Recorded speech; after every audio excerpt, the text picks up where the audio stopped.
Assalamualaikum warahmatullahi wabarakatuh. Hai anak-anakku level 5 yang soleh dan solehah. Bagaimana kabarnya? Mudah-mudahan selalu dalam keadaan sehat walafiat ya. Alhamdulillah kita bisa bertemu lagi di triwulan ketiga di semester 2 untuk pertama kalinya ya. Di semester 2 ini mudah-mudahan anak-anak semua lebih semangat, lebih fresh lagi, lebih mandiri lagi. Alhamdulillah ya amin. Puji syukur kita panjatkan kehadiran Allah Subhanahu wa taala yang telah memberikan rahmat dan karunia-Nya sehingga kita masih bisa diberi kesempatan bisa berkumpul dengan keluarga besar, saudara-saudara dan tetap melaksanakannya di rumah aja. Jangan kemana-mana ya anak-anak yang soleh dan solehah. Ingat selalu 3M: memakai masker, mencuci tangan, dan selalu menjaga jarak jika kalian keluar rumah ya. Oke, pada video pelajaran kali ini Ustazah Ahti akan menyampaikan materi bab pertama di triwulan ketiga, yaitu mengenai surah Al-Ma'un. Tujuan pembelajaran pada materi kali ini yaitu mengenai surat Al-Ma'un adalah yang pertama, kita bisa mengetahui berapa jumlah surat Al-Ma'un, maksudnya jumlah ayat ya. Lalu yang kedua, surat keberapakah surat Al-Ma'un? Lalu yang ketiga, termasuk golongan apa ya surat Al-Ma'un ini? Makkiyahkah atau madaniyahkah? Lalu tujuan yang kedua adalah kita bisa membaca surah Al-Ma'un dengan tartil. Lalu yang ketiga, kita bisa memahami makna kandungan surah arti. Jadi, tolong lihat video ini dengan baik, dengan cermat. Jangan lupa baca basmalah dan tersenyumlah. Bismillahirrahmanirrahim. Assalamualaikum warahmatullahi wabarakatuh. Rabbi shrah li sadri wa yassir li amri wahlul 'uqdatam min lisani yafqahu qawli. Alhamdulillahirabbil alamin. Anak-anakku level 5 yang soleh dan solehah. Di sini Ustazah sudah siapkan peta konsep materi surah Al-Ma'un. Ya, Ustazah akan menjelaskan dari peta konsep sini ya. Anak-anak semua bisa lihat nih. Surah Al-Ma'un adalah urutan surat ke-107 dalam Al-Quran setelah surah Al-Quraisy. Surah Al-Ma'un ini terdiri dari 7 ayat.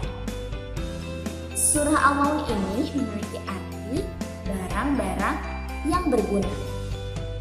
Dan informasi mengenai surah Al-Ma'un ini adalah termasuk golongan surah Makkiyah.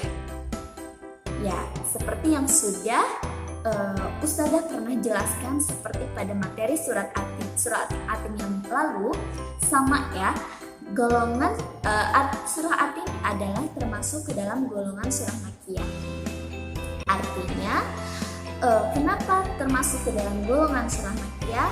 Karena surah Al-Ma'un ini adalah surah yang diturunkan di kota Mekah. Dan diturunkan sebelum Rasulullah SAW hijrah ke kota Madinah. Jadi ada yang diturunkan di kota Mekah ketika Rasulullah belum hijrah, ada yang setelah hijrah yaitu diturunkan di kota Madinah yang kita kenal dengan surah Madaniyah. Tapi ciri dari surah Makkiyah ini salah satunya surat-suratnya pendek-pendek, terutama di Zama ya.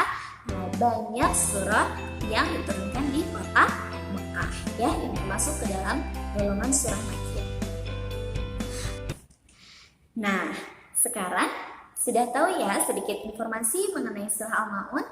Sekarang kita coba baca yuk surah Al-Ma'un. Ustazah Ahti akan mencontohkan bacaannya ya. Silahkan simak baik-baik dan ikuti di rumah.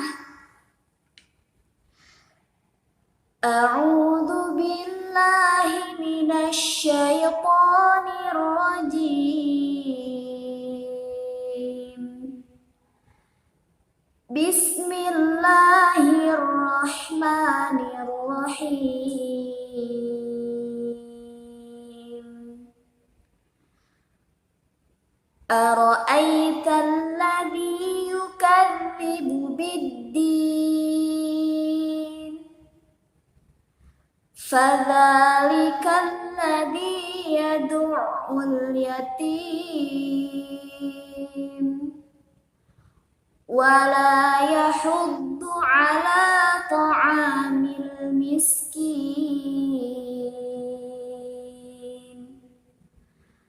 fawailul lil musallin alladzina hum an salatihim sahun alladzina hum yura'un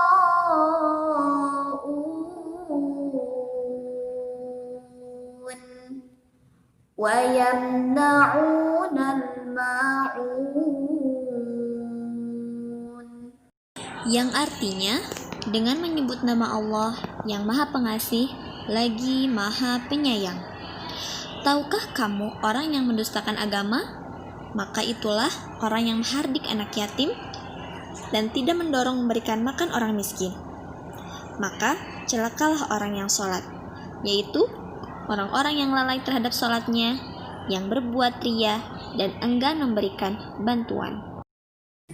Nah, jadi sudah tahu kan anak-anak yang soleh dan solehah arti dari surah Al-Ma'un ini menceritakan tentang apa? Ya, dalam surat Al-Ma'un ini menceritakan tentang ciri-ciri para pendusta agama. Yang pertama, ciri pendusta agama itu adalah dia yang selalu menghardik anak yatim, ya, yang selalu mencela, yang tidak menyukai anak yatim.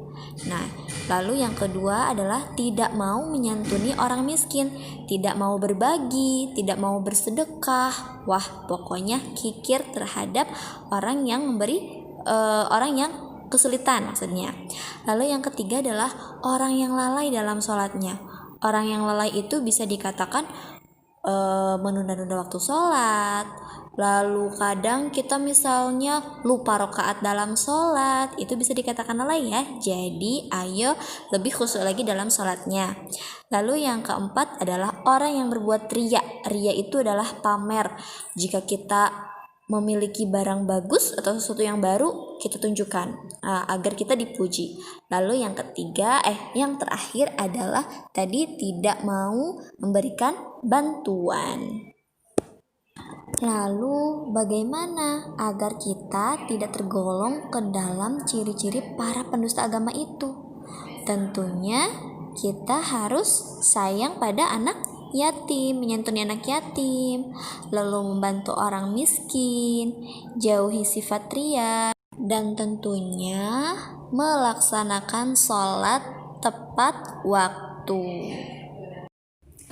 Nah, ini dia tadi videonya anak-anak yang soleh dan solehah muslimah. Mudah-mudahan jelas ya. Jika tidak, boleh mengulang lagi videonya, atau tentunya jangan lupa untuk kembali membaca modul yang sudah Ustazah berikan. Ya, jangan bosan-bosan mengulang bacaannya ya. Setelah ini, jangan lupa ada tugas yang harus kalian